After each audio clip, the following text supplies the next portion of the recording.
नमस्कार, PTC news देख रहे सभी दर्शकों का स्वागत। मैं हूं आपके साथ अतुल वर्मा, लेकर हाजिर हूं प्रदेश की तमाम खबरों का हाल।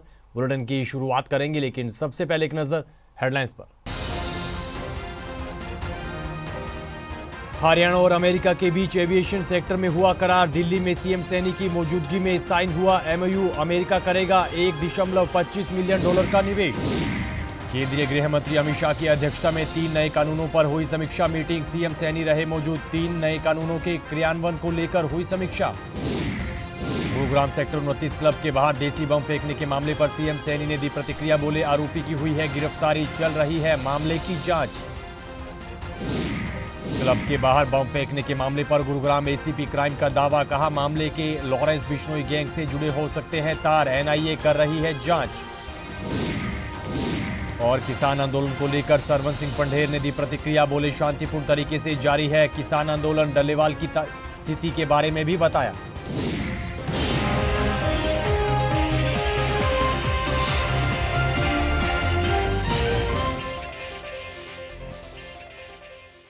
चलिए बुलेटिन की शुरुआत करेंगे अहम खबर के साथ। हरियाणा और अमेरिका के बीच एविएशन सेक्टर में करार हुआ है। हरियाणा में अमेरिका $1.25 मिलियन का निवेश करने जा रहा है। दिल्ली के हरियाणा भवन में यूएस एम्बेसडर और मुख्यमंत्री नायब सिंह सैनी की मौजूदगी में एक एमओयू पर साइन हुआ है। जानकारी के मुताबिक हरियाणा एयरपोर्ट डेवलपमेंट कॉरपोरेशन और यूएस ट्रेड एंड डेवलपमेंट के बीच करार हुआ है। इस दौरान यूएस एम्बेसडर और हरियाणा के मुख्यमंत्री के बीच बातचीत भी हुई है। बता दें कि कार्गो और कमर्शियल फ्लाइट्स दोनों ही इस लाभ में शामिल होंगी। वहीं इस मौके पर मुख्यमंत्री नायब सिंह सैनी ने पीएम मोदी के नेतृत्व का जिक्र किया और कहा कि प्रधानमंत्री के नेतृत्व में देश नए आयामों को छू रहा है।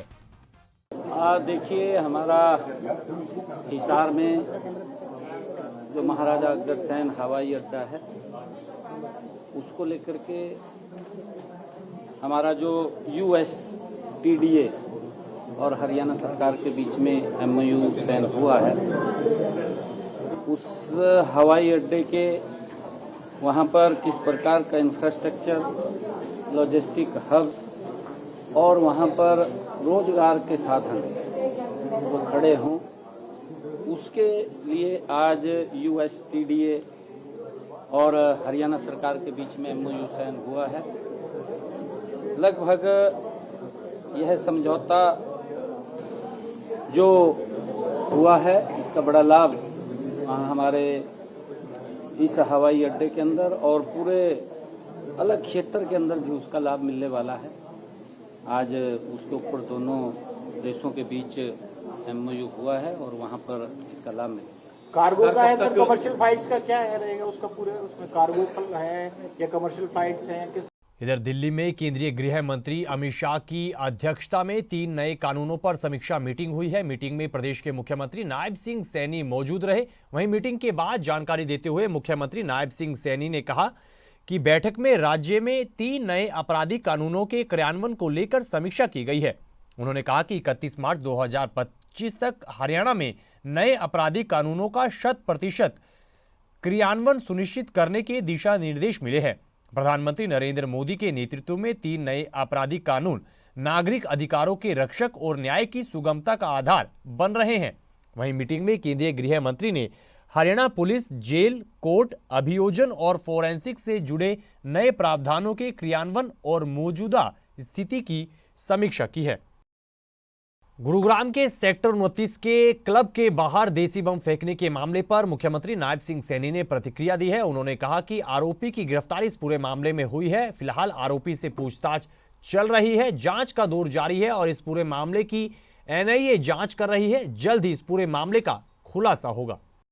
देखिए, वो नशे में था, वो युवा बालक था, उसने एक सूतली का बम था वो फेंका है और उसको गिरफ्तार भी कर लिया, तुरंत ही वहीं गिरफ्तार कर लिया था और उसकी जांच चल रही है।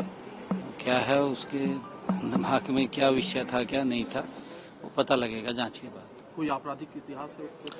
नहीं, देखिए अभी नहीं, अभी तो उसकी जांच चल रही है। उसको गिरफ्तार कर लिया था और गिरफ्तार हुआ है तो उसका सारा चेक करके और देख के पता चलेगा। नहीं, देखिए जो ये भारत पिनल कोड 3 नए कानून आए हैं, इसका प्रदेश के और देश के लोगों को बड़ा इसका लाभ मिलने वाला है, क्योंकि पूर्व में जो अंग्रेजों के ज़माने के कानून थे उन्होंने अपने तरीके से इन कानूनों को बनाया और अपने तरीके से वो उस कानूनों का उपयोग करते थे। परंतु अब लोगों को नाजायज किसी के साथ गलत ना हो, किसी को नाजायज सजा ना मिले और अगर किसी ने अपराध किया है वो छूटे ना, इसको लेकर के आज उसकी चर्चा हुई है। हमने काफ़ी हरियाणा के अंदर इसके ऊपर काम किया है और जल्दी ही हम इसको 100% की तरफ ले जाएंगे। और वहीं इसी कड़ी में एसीपी क्राइम ने इस पूरे मामले को लेकर दावा किया है। उन्होंने कहा कि लॉरेंस बिश्नोई गैंग से इस पूरी घटना के तार जुड़े हो सकते हैं। एनआईए इस पूरे मामले की परतें खंगाल रही है, जांच का दौर लगातार जारी है। मेरठ के रहने वाले आरोपी सचिन से पूछताछ चल रही है, जल्द ही इस पूरे मामले में बड़ा खुलासा हो सकता है। शंभू बॉर्डर से दिल्ली कूच के प्रयास और खनौरी बॉर्डर पर डल्लेवाल के आमर अनशन को लेकर किसान नेता सरवन सिंह पंढेर ने अपनी प्रतिक्रिया दी है। इस दौरान उन्होंने कहा कि किसान आंदोलन शांतिपूर्ण तरीके से जारी है। वहीं उन्होंने किसान नेता जगजीत सिंह डल्लेवाल की स्थिति पर भी प्रतिक्रिया दी है। देखिए, उधर खनौरी बॉर्डर पर जगजीत सिंह डल्लेवाल का अमर अनशन 17वां दिन वहां हो गया। उनकी सेहत बिगड़ रही है और जिस तरह से हम बयानबाजी भाजपा की ओर से सुन रहे हैं, जैसे सैनी साहब बोल रहे हैं, उसके पीछे मकसद है भाजपा का। पहले ये कार्य खट्टर जी करते थे कि मोदी सरकार निशाने पे ना आए, प्रधानमंत्री जी देश के किसान मजदूर से निशाने पे मत आए और सारा मीडिया में जो मुद्दा है वो पंजाब वर्सेस हरियाणा बन जाए, जबकि हमारे दोनों फोरमों का मानना है ना हमारी पंजाब से कोई संघर्ष है ना हरियाणा की सरकार से। दोनों सरकारों से हमारा कोई आंदोलन नहीं है। हमारा आंदोलन केंद्र की मोदी सरकार से है, क्योंकि फसलों की खरीद का जो मसला है वो केंद्र के पास है। जो एफसीआई का बड़ा अदारा है जिसके पास सारा माल खरीदते हैं, वो सब कुछ करते हैं, वो केंद्र का है। और जो अनाज का वितरण है वो भी कार्य केंद्र का है। और ये सैनी साहब विपक्ष की जितनी मर्जी आलोचना करे, हमें उससे कोई आपत्ति नहीं है। खबरों में आगे बढ़ेंगे, अगली खबर का जिक्र करेंगे। किसान आंदोलन को लेकर मुख्यमंत्री नायब सिंह सैनी ने एक बार फिर से बयान दिया है। उन्होंने कहा कि वो किसान के बेटे हैं, किसानों का सम्मान करना जानते हैं और किसानों के हित में भाजपा सरकार हमेशा से खड़ी है।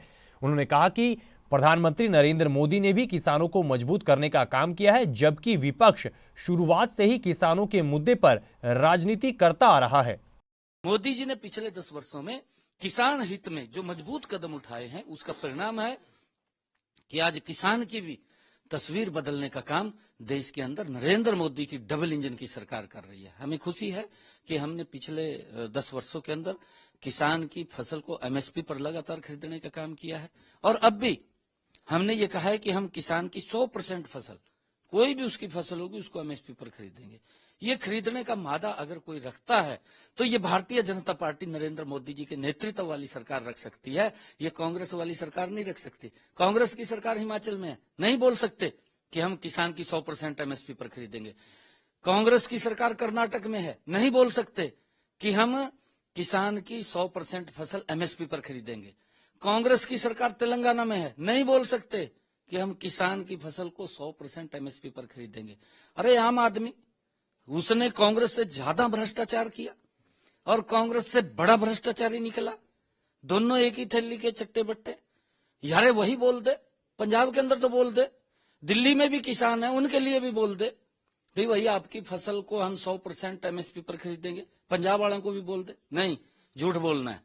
वहीं मुख्यमंत्री नायब सिंह सैनी ने भाजपा के प्राथमिक सदस्यता अभियान को लेकर प्रतिक्रिया दी है। उन्होंने कहा कि भाजपा की ओर से 50 लाख लोगों को जोड़ने का लक्ष्य रखा गया था, लेकिन इस दौरान करीब 33 लाख लोगों को प्राथमिक सदस्य बनाया गया है। उन्होंने कहा कि भाजपा कार्यकर्ता आधारित पार्टी है और उन्हें काफी खुशी है कि उन्हें पार्टी का आज सक्रिय सदस्य बनाया गया है।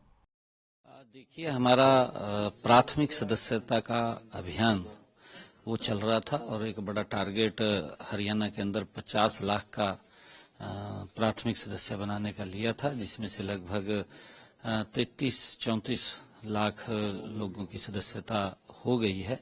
और अब सक्रिय सदस्य जिन लोगों ने 100 या 100 से ज्यादा मेंबर बनाए हैं, ऐसे लोगों को सक्रिय सदस्य बनाने का आज शुभारंभ माननीय अध्यक्ष जी ने किया है और आज मुझे यहाँ पर सक्रिय सदस्य बनाया गया है, क्योंकि पार्टी लगातार कार्यकर्ता आधारित पार्टी है और मजबूती से आदरणीय जगत प्रकाश नड्डा जी ने जब इसका शुभारंभ किया था तो ऑनलाइन हमारे प्राथमिक सदस्य और सक्रिय सदस्य इसके अंदर बन रहे हैं। दुनिया की सबसे बड़ी पार्टी जो लगातार लोगों का जो भावनाएं हैं इस पार्टी के साथ, क्योंकि आदरणीय मोदी जी के नेतृत्व में भारतीय जनता पार्टी ने विकास के एक नए आयाम को छुआ है। इधर हरियाणा में होने वाले निकाय चुनावों को लेकर आम आदमी पार्टी ने बड़ा फैसला लिया है। आम आदमी पार्टी ने निकाय चुनाव अकेले लड़ने का ऐलान किया है। आप नेता सुशील गुप्ता ने चंडीगढ़ में प्रेस कॉन्फ्रेंस के दौरान जानकारी देते हुए बताया कि आम आदमी पार्टी निकाय चुनाव अकेले लड़ने में सक्षम है। वहीं उन्होंने हरियाणा सरकार से किसानों के हित में फैसले लेने की बात कही और कहा कि किसानों की इन मांगों को सरकार को जल्द मान लेना चाहिए और एमएसपी गारंटी कानून बनाकर देना चाहिए। देश के इतिहास में एक सबसे लंबा आंदोलन किसानों का चला। 750 किसानों की शहादत भारतीय जनता पार्टी ने ली। 3 काले कानून प्रधानमंत्री जी ने माफी मांग के वापस लिए और उस आंदोलन को खत्म कराने के लिए प्रधानमंत्री जी ने वायदा किया पब्लिकली कि संसद में एमएसपी की गारंटी का कानून बनाएंगे। लगभग 3 साल बीत गए। किसान प्रधानमंत्री जी को वो वायदा याद कराने के लिए दिल्ली जाना चाहते हैं। होना तो ये चाहिए था कि संसद का सत्र चल रहा है, प्रधानमंत्री जी को बिल लाना चाहिए था एमएसपी की गारंटी का, जो अपना वायदा पूरा करना चाहिए था।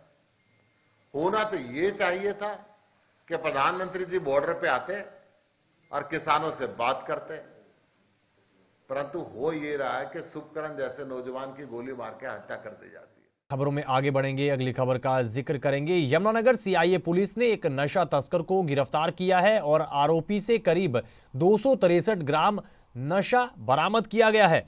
पुलिस अधिकारी ने बताया कि आरोपी हरियाणा में उत्तर प्रदेश की सीमा से सटे गांवों में युवाओं को नशा सप्लाई करता आ रहा था।